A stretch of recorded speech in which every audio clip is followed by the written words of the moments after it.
Mockingjay Part 2 is the fourth and final film in the Hunger Games series, and I was really looking forward to this film because I'm a big fan of the Hunger Games series. I've liked all the films so far, so I was like, of course I'm looking forward to Mockingjay Part 2. So what did I think of the final film of the series? I really enjoyed it. First off, the positives of this film, well, Jennifer Lawrence is once again really great as Katniss Everdeen. We all know that this franchise is built on her, and she once again carries this film, and she's just really good in the role of Katniss. When the film goes for something like excitement, intensity, intrigue, and emotion, for the most part, it does nail it pretty well. Like, have you scenes in the Capitol where you saw it in the trailer where they had to escape this big disaster, like a big flood of tar or machine guns that are being triggered by these traps? Just basically a big booby-trapped Capitol. It's kind of like a new Hunger Games, like Phoenix says in the trailer, ladies and gentlemen. Welcome to the 76 Hunger Games.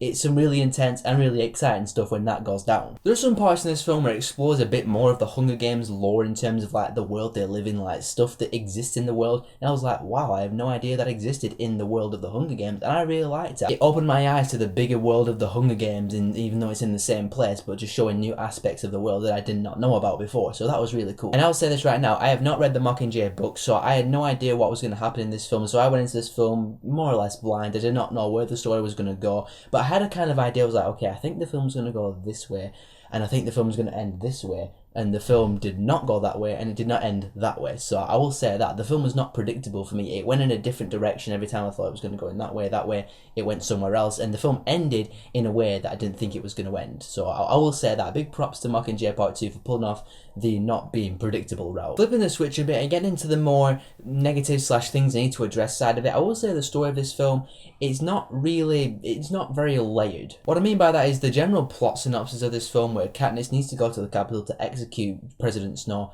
That's pretty much the story and premise of the film. They just have to go and avoid all these booby traps in the Capitol, and they just have to go kill President Snow. There's no layers. There's not really a lot of subplots that give the film a more complete feel to it. And thinking about what actually takes place in the film, like the events that happen in the story, I was like, yeah, I could easily picture this film, if they chop it down a bit, this film could have been condensed into the second half of a one-film adaptation of Mockingjay. Because there is a lot of downtime in this film where the characters are talking to each other, recollecting about their past and what they have to do and where they have to go next.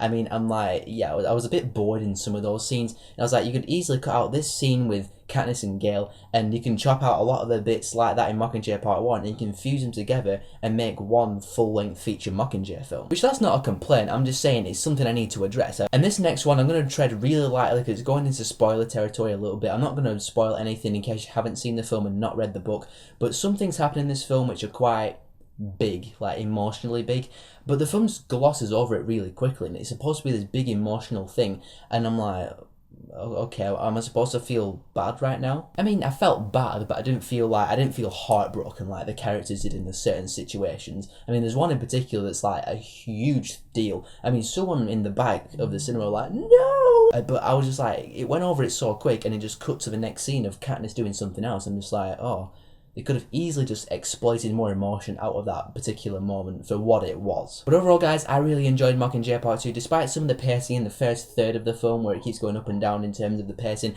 and some of the emotional moments not really paying off that much. I thought the film was well acted for the most part. Some of the acting did feel a bit flat to me. That's another negative that I forgot to mention. But the film was also intense when it needed to be. It was exciting when it needed to be. It was emotional for the most part where it needed to be. But it also went in directions that I personally was not expecting it to go, and it ended in a way that I did not expect it to end. So in the end, I'm going to give the Hunger Games Mockingjay Part 2 a 4 out of 5. If I'm going to compare it to the other films in the series, I will say that I liked this film more than the last film, Mockingjay Part 1, and I liked it more than the first film, but I still think Catching Fire is still the best one. I just love that film so much. So have you seen Mockingjay Part 2? Have you read the books? Did they do the books justice? What did you think of Mockingjay Part 2? Was it a good conclusion to the series? Whatever your thoughts are, tell me in the comments below. And if you like this stuff, be sure to click here to subscribe to my channel, because I got stuff coming to you guys all the time.